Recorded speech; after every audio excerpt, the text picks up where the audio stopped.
शिव पुराण का 29वां अध्याय। ब्रह्मा जी बोले कि हे नारद, इंद्र के साथ नंदी ने युद्ध प्रारंभ कर दिया। अनल के साथ मुनि भद्र का युद्ध होने लगा। यमराज तथा महाकाल एक दूसरे के सम्मुख जा खड़े हुए तथा निकति तथा मुंड ने परस्पर युद्ध करते हुए वीरता का प्रदर्शन किया। वरुण के साथ मुंड, वायु के साथ भृंगी का युद्ध होने लगा। उस समय इंद्र ने अपने हाथ में वज्र लेकर के नंदी के ऊपर प्रहार किया। नंदी ने क्रोध होकर के अपने त्रिशूल को इंद्र के ऊपर चलाया। उस चोट से घायल होकर के इंद्र पृथ्वी पर गिर पड़े, मूर्छित हो गए। परंतु कुछ देर तक तो उन्हें होश आया, वे तो पुनः युद्ध करने लगे। उधर अनल ने शक्ति को चोट द्वारा मुनिभद्र को घायल किया और मुनिभद्र ने भी निर्भय होकर के अपने त्रिशूल द्वारा उसका उत्तर दे दिया। कालदंत ने यमराज के साथ युद्ध किया, त्रिशूल की चोट से व्याकुल बना दिया। इधर तो वे बड़े बड़े सेनापति परस्पर युद्ध करने में प्रवृत्त थे। उधर वैभव अत्यंत क्रोधित होकर के योगिनियों के साथ लेकर के देवताओं की सेना में घुस गए। सबको घायल करते हुए उनका रुधिर पीने लगे। फिर उन्होंने अपने स्वरूप को ऐसा भयानक बनाया कि उसे देखकर अनेकों देवता युद्ध क्षेत्र से भाग खड़े हुए। जो देवता खड़े रहे उनके तेज और प्रकाश को देख करके अत्यंत भयभीत हो भैरव भैरव की पुकार करने लगे। हे नारद, भैरव की भांति क्षेत्रपाल ने भी देवताओं की सेना में के अंदर प्रविष्ट हो गए और उन्हें कष्ट देना आरंभ कर दिया। 9 माता काली देवियों की सेना को भी नष्ट करने लगी।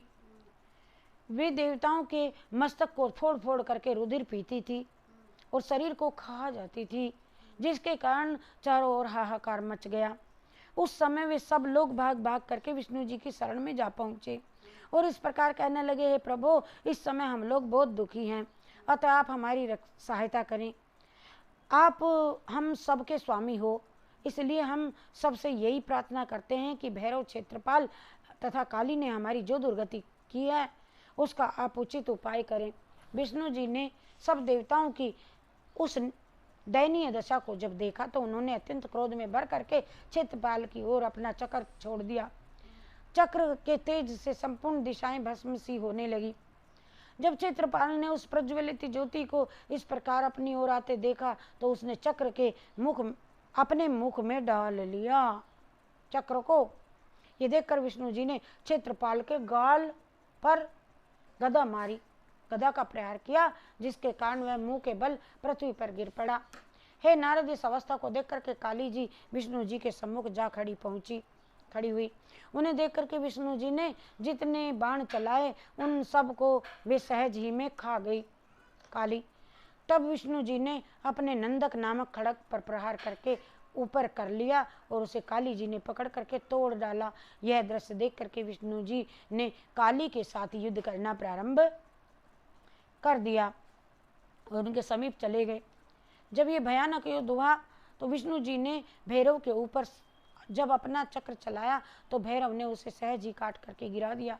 तदुपरांत उन्होंने अपनी मृत्यु के समान भयानक बाणों द्वारा विष्णु जी पर प्रहार करना आरंभ कर दिया। विष्णु जी ने भी उन बाणों को बीच बीच में काट करके सबको निष्फल बना दिया।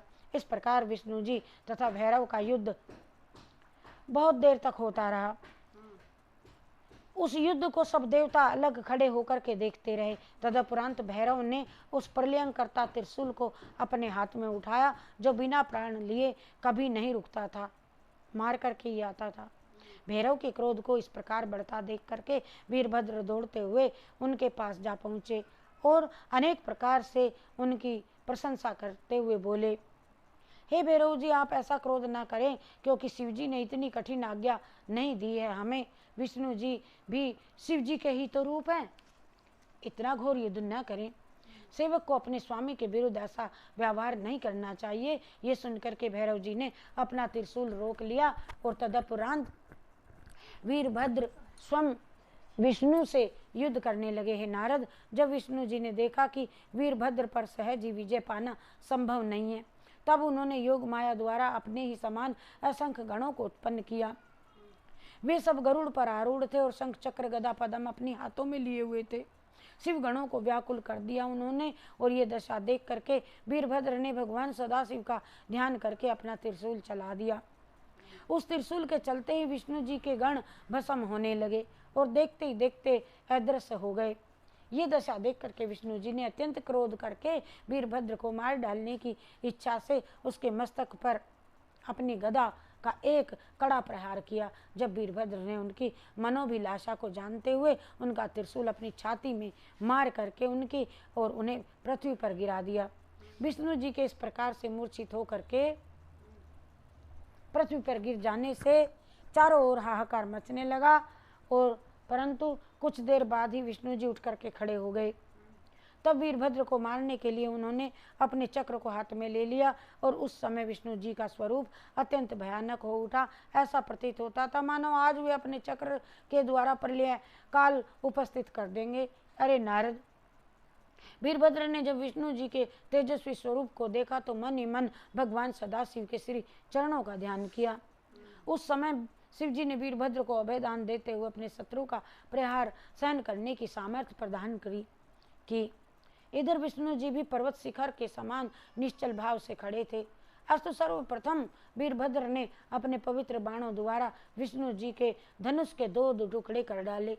विष्णु जी भी प्रबोधन मंत्र का त्याग कर जड़ता से मुक्त हो अपनी सामर्थ्य से प्राप्त कर चुके थे।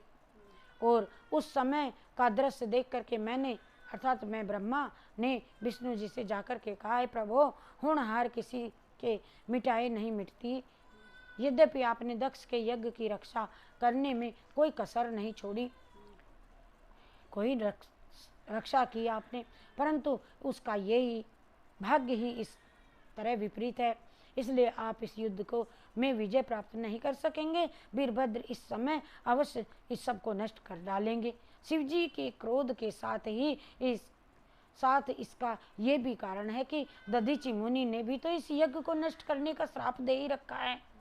यदि ब्राह्मणों के वाक्य को सत्य न माना जाएगा तो संपूर्ण सृष्टि छली एवं नास्तिक हो जाएगी। और अस्तु आप युद्ध को बंद कर दें। और जिस समय भगवान सदाशिव पुण्य कृपालु होंगे, इच्छा करेंगे, दया करेंगे, उस समय बिगड़े हुए सारे काम स्वतः फिर बन जाएंगे। आपकी और शिव जी की लीला तो अपार है, उनका भेद कोई नहीं जान सकता है। नारद, मेरी ये बात सुनकर के विष्णु जी ने फिर युद्ध को बंद करके अपने लोक को चले गए और मैं भी अपने लोकों को चला गया, क्योंकि मैं ये सब जानता था कि जब शिव जी पुण्य दयालु होंगे और ये सारा बिगड़ा सारा काम स्वतः ही बन जाएगा। जय जय भोले भंडारी, जय जय भोले भंडारी, जय जय भोले भंडारी, जय जय भंडारी।